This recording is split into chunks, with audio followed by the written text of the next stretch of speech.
Historic scripts are given brief mention in Unicode 1.0, which dates to 1991. The text in 1.0 says, other scripts being considered for possible addition to the Unicode Standard are Egyptian hieroglyphics.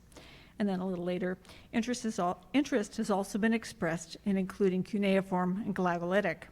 So historic scripts have already been on the radar in Unicode 1.0. And of course here I'm not including other important scripts that appeared, such as, that were used for historic and modern languages, such as Greek, Hebrew, Latin, and Devanagari, etc. According to Unicode's unofficial archivist, Ken Rissler, scripts that appeared in Unicode version 1.1 and 2.0 were drawn from other standards and industry priorities. Unicode 3.0 included primarily national scripts, but two historic scripts were added, Ohm and Runic, and here I'm using historic to cover scripts before the 19th century. Additional historic scripts were added in later versions, 3.1, 4.0, 4.1, as shown on the slide. And in this graph, you can see that more historic scripts have been added over time, with a high point of 12 scripts in Unicode 7.0 in 2014. In general, however, most versions have about 2 to 3 historic scripts added per Unicode version, many by Michael Everson, and most newer additions by my co-presenter, Anshuman Pandey. About 36% of all encoded scripts now in Unicode are historic, so it represents a minority. Much of the work on historic scripts was done through my project, the Script Encoding Initiative at UC Berkeley. The goal of the project was to assist in getting historic and modern minority scripts into Unicode. And of the 58 historic scripts in Unicode, SEIs assisted over 80%. But today I'm going to be talking about 2 hieroglyphic scripts that SEI has been involved in, Egyptian and Mayan hieroglyphs, and Anshuman will be discussing other scripts. Both Egyptian and Mayan hieroglyphs are notable for having a plentiful material record, with inscriptions numbering in the thousands and a writing tradition spanning over 1,000 years. Of course, hieroglyphs have widespread recognition by the public, especially true for Egyptian hieroglyphs. I'll first discuss the Egyptian hieroglyphs, which have a longer record in Unicode. The first Unicode proposal was by Michael Everson in 1997, and it generated a response from Egyptologists in 1999 and later. To help progress the proposal, my project assisted in organizing meetings with Michael Everson and Egyptologists in 2002 and 2006 in order to get their comments. Based on this feedback, the proposal went through various revisions. The final Unicode proposal by Michael and Bob Richmond was dated to 2007, 10 years after the first proposal, and Egyptian hieroglyphs appeared in Unicode 5.2 in 2009. In the core spec for Unicode 5.2, the encoding of Egyptian hieroglyphs was limited to the text elements, and a higher level protocol was required to arrange the signs in notional squares and to handle mirroring or rotation of signs within text. In essence, the spec said the characters could only be laid out as on the slide, but specialized rendering was required to get further positioning. For the enclosures and cartouches, specialized layout software was also required. However, this was a serious drawback for Egyptologists because they couldn't get the layout of characters they wanted, as shown on the right-hand portion of the slide. This was one factor that Unicode was not being widely used in the field. A second drawback to the use of Unicode was the repertoire was limited to only 1,071 characters, which covered the basic Gardner set with some additions, but limited its use, which is particularly a problem for those working on the later period, the Greco-Roman period. The first problem, the position of glyphs, was addressed largely by work done by Andrew Glass in conjunction with Egyptologists. Andrew developed and demonstrated a prototype showing how positioning controls could work. This prototype, in detailed documentation, were able to sway some skeptics among the Unicode members that the model should change and that is that basic positioning could be carried in plain text. In 2016 and 2017, Andrew and others proposed a set of 9 positioning controls, which were approved and published in 2019 in Unicode 12.0. With the new controls, Egyptologists would be able to get a layout as on the right-hand side. In this case, it's using a vertical joiner between the 2 characters. To address the dearth of signs, Michel Suignard has been working steadily since 2015, researching signs, particularly from later periods, and documenting their sources.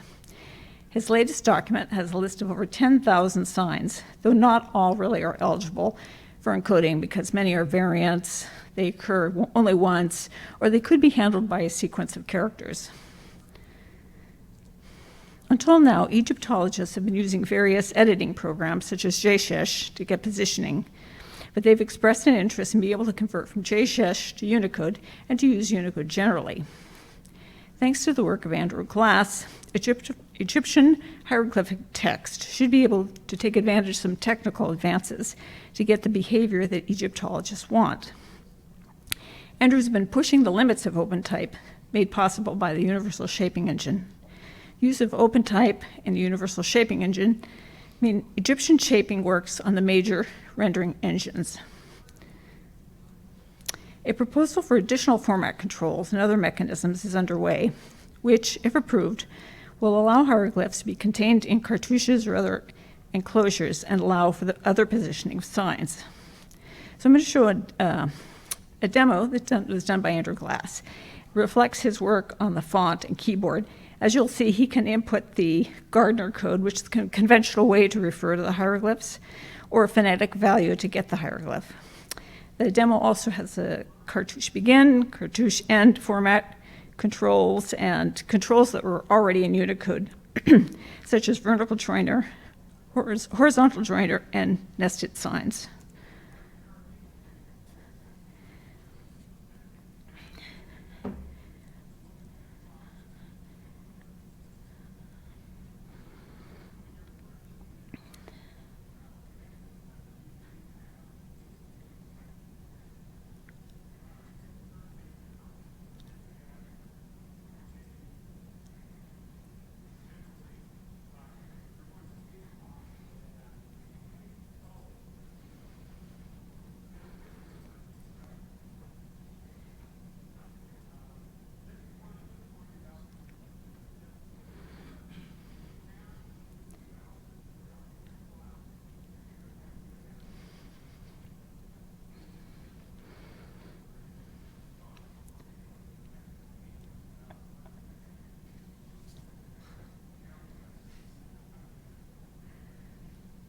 There we go.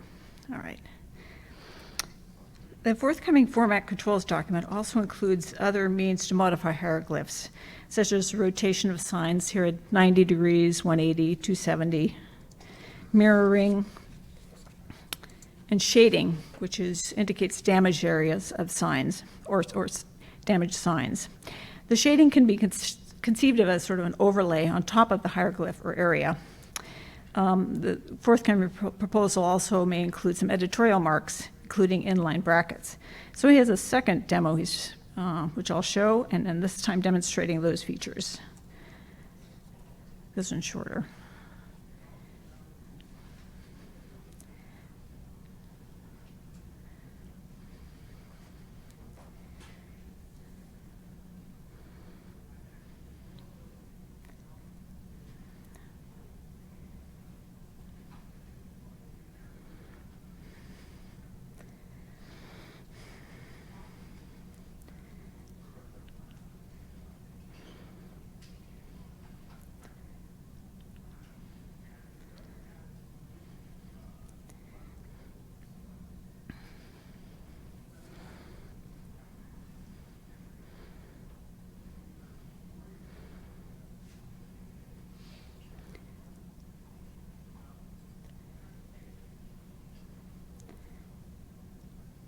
Okay. The format controls document has not yet been finalized and is still under discussion. One topic that is of interest to several other historic scripts is shading. In other traditions, such as Anatolian hieroglyphs and cuneiform, line drawings of text which show damage are indicated by diagonal lines or hatching. Theoretically, a character or set of characters indicating shading could be used for Anatolian hieroglyphs, cuneiform, or other historic scripts. Interestingly, in Michael's original proposal in 1997, he had format controls for mirroring, rotation, begin and end cartouche, and shading, but at the time such behavior was considered out of scope for Unicode, as in the realm of higher level protocol. Work on Egyptian hieroglyphs has proven how critical working collaboratively with experts is, in particular to make efficient progress on a Unicode proposal. Myself and two other Unicode members, Michel Suignard and Andrew Glass, have been meeting once or twice a month via Zoom since November 2020 with Egyptologists in Europe to discuss additions to the repertoire as well as what behavior should be handled by format controls. Interaction between Egyptologists and Unicode members has been helpful in providing input on the limitations of the font and what the Unicode Technical Committee is likely to accept. A second issue for which collaboration is needed is getting the repertoire for Unicode proposal reviewed by Egyptologists. So I've given two talks at meetings of Egyptologists in the US in 2016 and 2018 to encourage experts to review Michel Suignard's repertoire, but didn't get any response. Over this past summer, a letter was sent to various Egyptologists inviting them to review the Ptolemaic or the later period repertoire, but again, there were no takers. I think the task might have seemed overwhelming because there were thousands of signs to review. To address the problem of review, I've now enlisted a recent PhD who will be reviewing and checking the signs. So the next topic is Maya hieroglyphs. The image on this slide comes from one of the three codices or folding books of Mayan hieroglyphs. The codices, which date to the post-classic period, are one of the important sources of characters for the script. The second major source are inscriptions from the earlier classic period. The effort to get Maya hieroglyphs into Unicode through my project started in 2015 when a graduate student from the University of Bonn, Carlos Payan, came to Berkeley to meet with Unicode experts and talk about Maya hieroglyphs. Subsequent meetings took place, and in 2018, a preliminary proposal was put forward by Carlos on the signs from the Mayan codices and the pattern of glyph blocks shown outlined in red on the slide. But the outcome of the discussions with Unicode experts was that the signs and the glyph blocks of both the codices and the earlier classic period needed to be included in order to have a comprehensive repertoire. In 2020 to 2021, subsequent work on the classic signs was done by Dr. Gabriel Vale and colleagues, and that's being finished up now. In short, a Unicode proposal with signs from classic and post-classic periods is still some time off. So Andrew, here you'll see work that he did on the Egyptian hieroglyphs has been incorporated in work on the Mayan hieroglyphs. As with the Egyptian hieroglyphs, work on Mayan should involve experts, both Mayanists and Unicode experts, in order to progress a proposal. To date, not much review of the repertoire has taken place, in part because we need that combined list from the codices and the classics materials that has not yet been put together and posted publicly. In addition, some key details need to be worked out with Mayanists and Unicode experts, like how will variants be handled and what form should the representative glyph take. Finally, one point was recently voiced at our meetings with Egyptologists, but I think also rings true for Mayan hieroglyphs and other scripts being proposed to Unicode, and that is that the results from the Unicode encoding must be useful to users and be able to cover their needs. Otherwise, it will be hard to encourage them to use Unicode for their work. Access to some materials is a problem, at least for Mayan hieroglyphs, where museums, institutions, and collectors may have restrictions on being able to publish materials with inscriptions. The project on Mayan hieroglyphs by Dr. Vale has envisioned providing access for researchers and others to the digital archives of texts, including images. However, if the images of text are not available or if costs are prohibitive, then the project will be limited. On this slide, I show the LA County Museum of Art, which houses line drawings by Linda Shaley of various Mayan materials. I was able to get permission from the museum and David Shaley to have the drawings incorporated as part of the project. Her drawings are a valuable resource, particularly when other materials are not available. For materials that cannot be publicly shown, one workaround has been to draw the glyphs based on the artifacts and make the drawings of the glyphs available until permission can be worked out on the images. This example is actually from the Madrid Codex, but I included it here to show how a drawing of the glyphs can be done to reflect the writing in cases where no permission has been granted. In this particular case, the image actually is of drawings from the 1860s, so they're no longer covered by copyright. So that's another potential workaround. So to sum up my thoughts on the encoding of historic scripts, historic scripts were mentioned as part of the original vision of Unicode, and indeed fulfills the goal that Unicode characters are a global standard to support all the world's languages. Because they represent the world's cultural history, I think it's important that they be supported in fonts and implementations. While many historic scripts are limited in the number of materials, Egyptian and Mayan hieroglyphs are plentiful, but the size of the repertoire presents its own issues in terms of review. The timeline from proposal to approval can be very long. So the first Egyptian proposal took 10 years, and today, 24 years later, they're still working to get expected behavior and some added repertoire.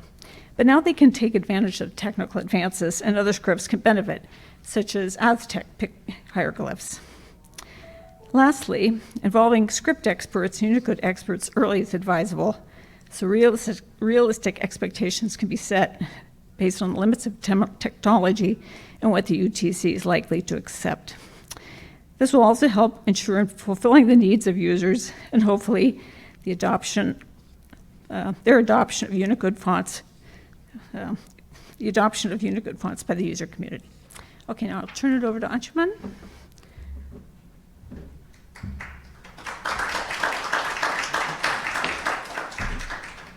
Yeah, thanks, Debbie. The scripts that Debbie described are writing systems that have really large repertoires, which, as the presentation showed, have various complexities when it comes to encoding.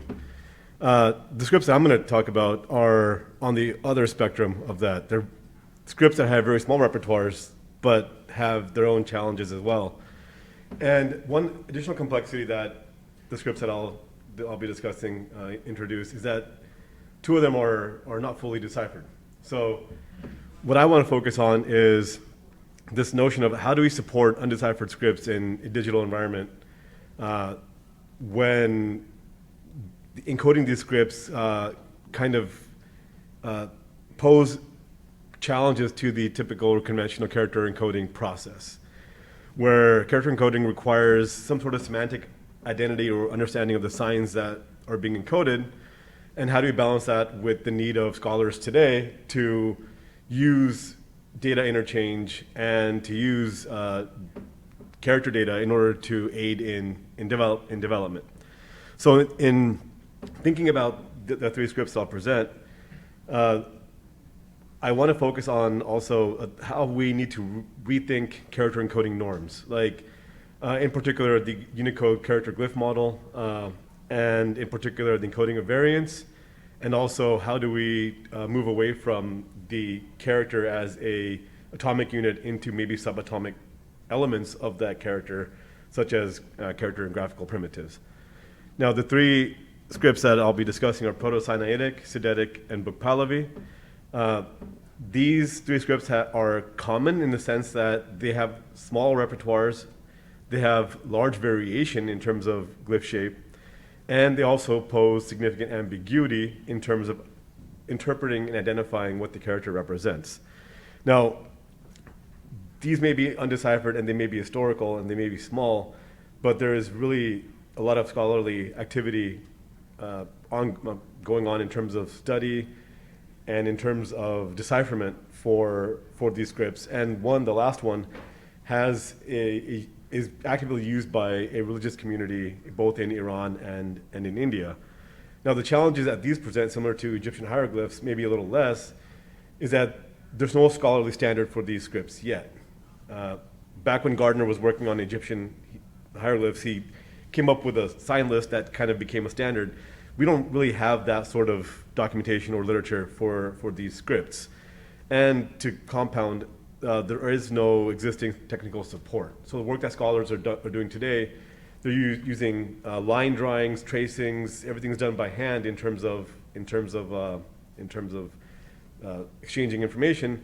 And then for the last script, there are print documents that are produced using metal fonts. So multiple challenges here as well. So the first one I'll get into is Proto-Sinaitic. This is a script that was originally not even considered to be a formal script, and it took a little bit of time for there to be some sort of consensus within the writing systems community that this was actually a writing system that had rules, and that it was just not pictures or pictographs without any sort of system attached to it. So this was recently allocated to the SMP, and I'm working on a proposal for this. But this is the first adjusted alphabet, and it was derived from Egyptian hieroglyphs in the 2nd millennium BCE. Scholars are still torn as to whether it was produced by literate officials in the Sinai or whether it was produced by illiterate West Semitic miners who had come down to Egypt from the Eastern Mediterranean to work in the turquoise mines in the area. And these are attested primarily on inscriptions, primarily in the Sinai, but then 2 in mainland Egypt. And most of these texts are really short. And eventually the script spread up from Sinai into the Eastern Mediterranean, and it was developed and standardized by Phoenicians, and it eventually led to the development of the Greek and then Latin alphabets. So the script that we're reading right now comes from the signs that these early miners may have produced 3,000 years ago, 4,000 years ago.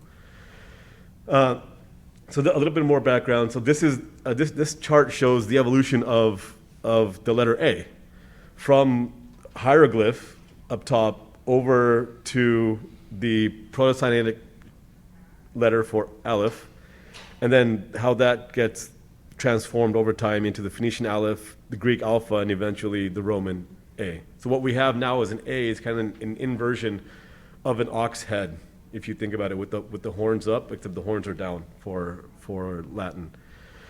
Now, the origin of this is believed to have been that miners saw Egyptian hieroglyphs on stelae and other materials and found characters that looked really familiar to them, like an ox head, like a human head, etc. And they gave those characters a Semitic name. They may not have known the Egyptian equivalent, but they interpreted it in terms of how they viewed their world. And for every letter that they named, they took the first consonantal sound of that name and assigned it that value. Sorry, my chart here got kind of messed up. So, for example, they took the ox head and they called it Aleph, and for its actual sound value, they said, okay, if you see this ox head, then pronounce it with an sound. Or if you see a square, this is going to be this represents Beit, or a house, and we're going to reuse this sign to represent the sound ba. So that's called acrophony, where the value is the initial sound of the name, and then they went through a process, hypothetically, of binding the value to the sign, so that people, when they would read, they would say, okay, I see an ox head, this is Aleph, so Aleph is, so this gets reduced to the sound And if I see a human head, this is Rosh, and Rosh starts with an R, Ra, so this sign now represents the consonant Ra, so on and so forth. The primary issue with encoding just 27 signs is that there is a ton of variation. There are variants that exist within a single text itself, where I'll show that you have an ox head that is facing left, and then all of a sudden that same writer or the same engraver turns that character to the right, and then it's up for interpretation in terms of what does this actually mean. The challenges for encoding are the directional variants semantically distinctive? Like, was there an intent in mirroring the shape of that Aleph head, or was it just stylistic variation? And are orientational variants semantically distinctive? Like, for example, if there is a character that is turned to its side, so that it is horizontal as well as vertical in a given text, what does that mean? And again, because it's not fully deciphered, the character semantics have not been formally established, even though we can kind of interpret what the implicit sound values may have been at one time. And some of the issues here, like here's a given text where we have different forms of hey. So hey is it comes from Hillel, jubilation. This becomes the letter H eventually. But here we have two different forms. We have one with an individual standing with his arms raised and legs spread, and the other is sort of what they consider the dancing hey, which kind of also exhibits that concept of a jubilation. But these two forms, they exist within a single text. So in terms of the character encoding model, character glyph model, we might consider these to be a single character, glyphic variants of a single character. But because we don't actually know what's encoded or written down here, it may be the case that they represent two distinctive sounds, or they represent two distinctive concepts. So even though we have the principle of acrophony working here, where a letter represents the initial sound of its name, a character can also represent the concept itself. So a head could represent, like over here on the right, on the left, that text begins with a head. So that head could either be the sound R, or it could represent the concept of head or beginning, or something similar to that. So character semantics here and variation are tightly coupled with challenges for encoding this. The other is directionality. So this script was written by people who did not have a script prior to this. So when they would inscribe, they weren't really professional engravers, so that they might start at some random position on a wall, and then realize that, oh my gosh, I ran out of space. And so what do? I just continue writing that text somewhere. And when they do that, as Ben showed in his talk yesterday, they might change the direction of a certain character. So in this example, where top to bottom and left to right, at the top of the vertical line, we have an ox head that is facing in one direction, but then when they get to the bottom and they start writing it horizontally, that ox head changes direction. So, but we don't know what is actually encoded in this text, so we're unable to guess what, if that is variation or if that's a semantic distinction. There is some hypothesis being floated that this may represent different syllables. So if a sign is written in a certain way, it may represent, let's say, ra, but if it's written in a certain other orientation, it might represent ri or ru, or because this is the glottal stop, it may represent either the vowels a, I, or u in West Semitic, depending on how it's shaped. But this is another issue. Like for most scripts, we need to have a conventional directionality assigned to it. But if there is no conventional directionality for a given script, then we need to come up with ways of being able to handle the different variations so that we can actually represent the text as represented in a given source. Again, going back to the issue of semantics, so here is a transliteration acrophonically of that text that begins with a head. So this scholar, Brian Colise, he suggests that, okay, this is an R followed by a B. So he has the word rub in there, right? But he also suggests that, okay, this can be read phonographically or pictographically if you want. So he suggests that this phrase, that this text represents the phrase, the first class feast of the celebration of Anat, El, will provide plenty of wine and victuals for the celebration. We will sacrifice for her.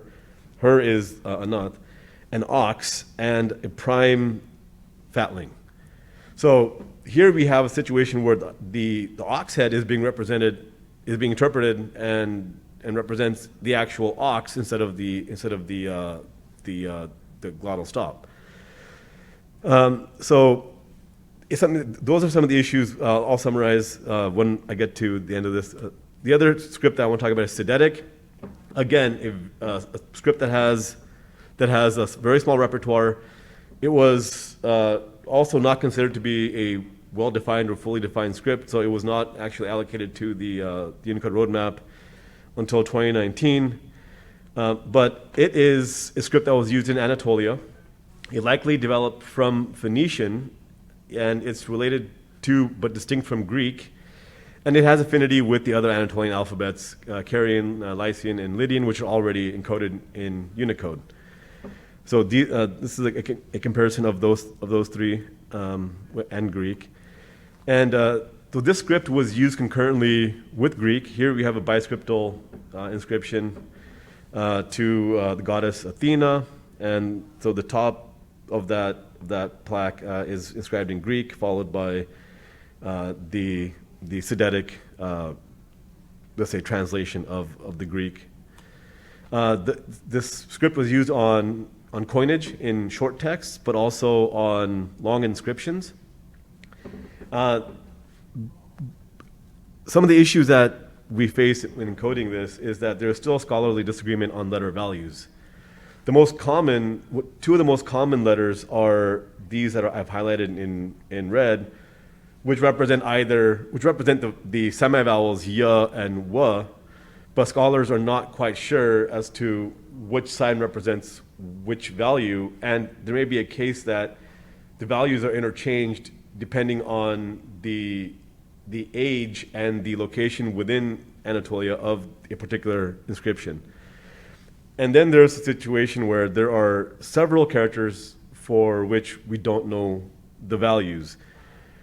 But scholars are using these in order to, in publications and in discussions, in order to find out, what could be the possible values for these letters so that they can work towards a decipherment. Another issue is that there's scholarly disagreement on character identity. Not only like, okay, what's this character, what's its value, but what is the actual character that is engraved in a particular source.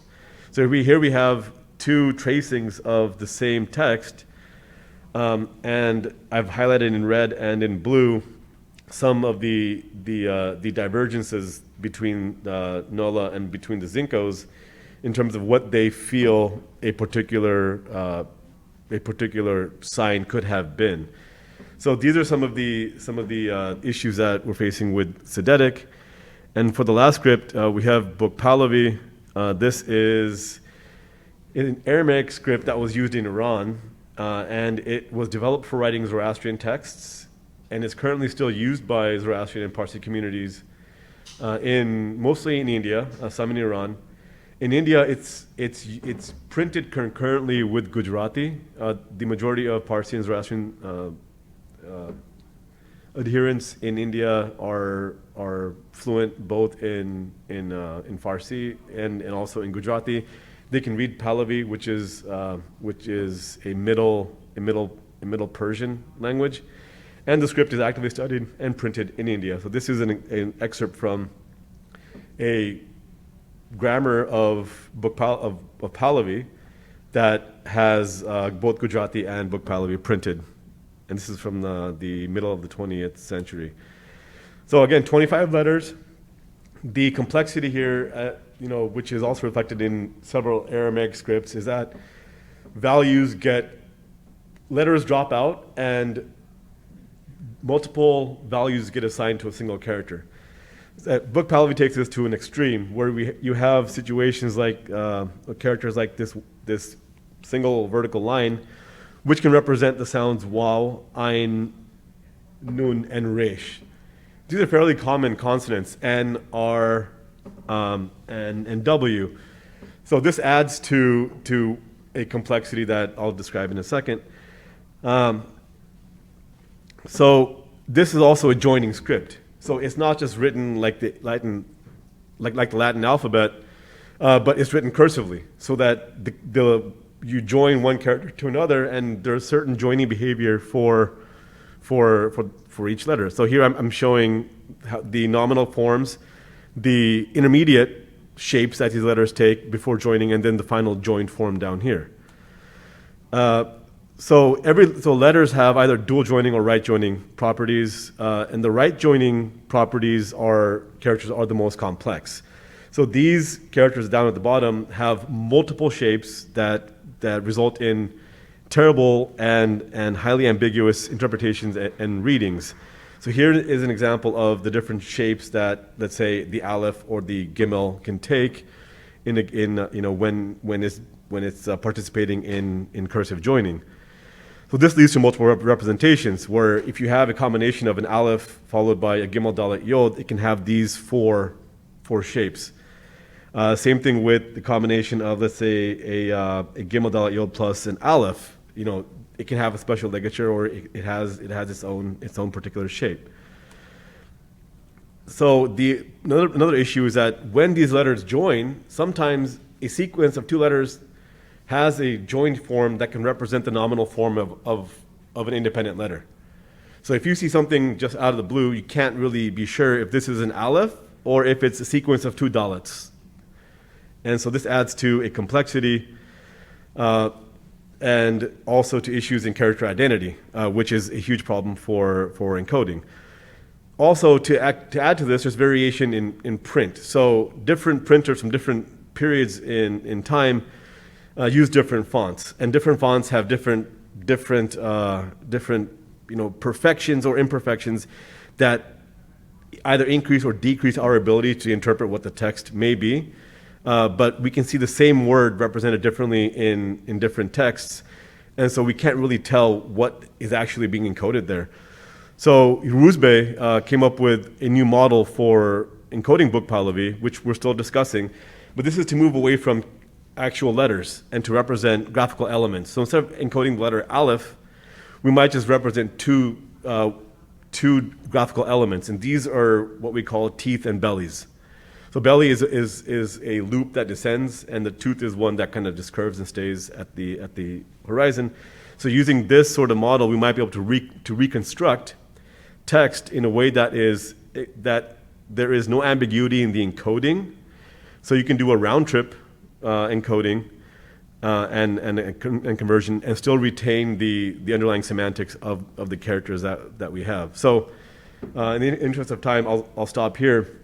But just want to say that, Unicode, we have models for encoding and for character encoding processes that are useful for making sure that the standard is compliant and that there's uniformity across scripts. But there are several, I would not call them edge cases. Hieroglyphic and Myron are quite large cases, but several cases where we need to make exceptions for the encoding models in order to provide users with the technologies that they need. Thank you.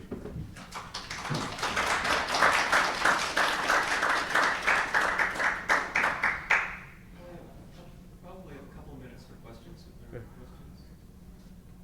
Oh yeah, Ben. What is the most common script used for Middle Persian? Middle Persian? Yeah. It's book Pahlavi. So that must be probably one of the most important unencoded scripts. I think it is probably one of the most important unencoded scripts. And the thing is, it's been a challenge. Like even Rusbe and I are going back and forth on the model, and you're aware of this. But yeah, but the beauty of it is that ultimately we will have a robust model, right? And this will be encoded at some point in a way that users can actually represent the text that they want to represent. Do you happen to know why sort of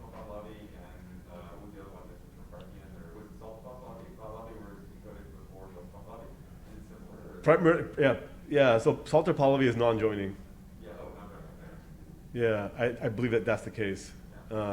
And the corpus is much smaller.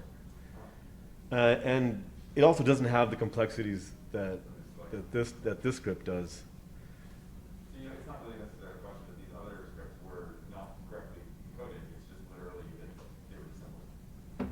Yeah, I mean, if you look at the book Pahlavi, the history of the encoding process, I believe Ken Whistler put up a page on that has a history of the documents that have been submitted for book Pahlavi, and it's been discussed, I think, since 1997, if I'm not mistaken.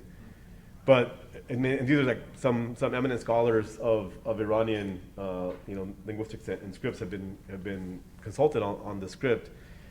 But there's also a lot of disagreement in terms of how this needs to be encoded. And I think Roosbay's proposal, his model, is going to be the one that outlives them all. Any other questions? Yeah, Chuck? Can I go back to one previous page? Yes.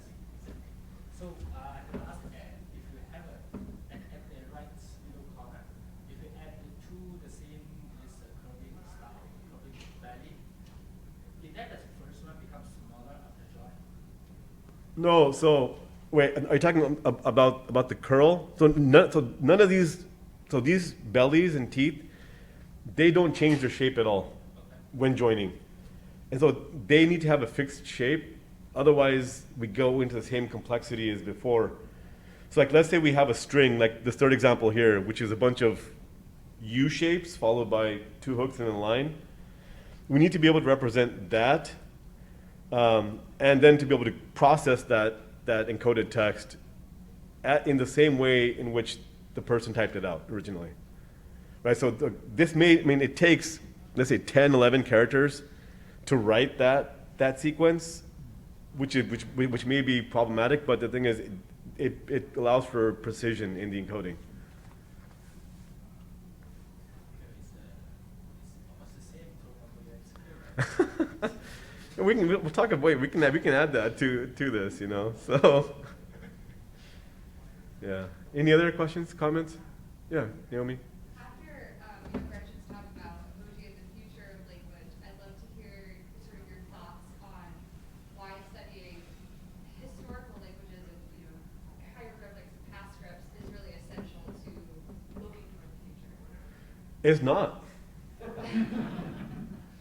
Right. It all depends on how you define essential and what you want your future to be like. Right. So I mean, like in a Western liberal mindset, we can say, okay, let's study the past. Let's understand, what ideas have been circulated before, how people conveyed ideas, and how they communicated, to see how we're doing in terms of our ability to communicate ideas and formulate ideas, and also how to see how our institutions and our concepts of the world have evolved or changed, or maybe even just, maybe slipped a little bit. But that depends on your interest in improving society and in growing the future, as opposed to being happy with the way that things are now and ignoring the past and making a break from it. But yeah, I mean, to me, it's essential. Just a little footnote there. We can talk more about that.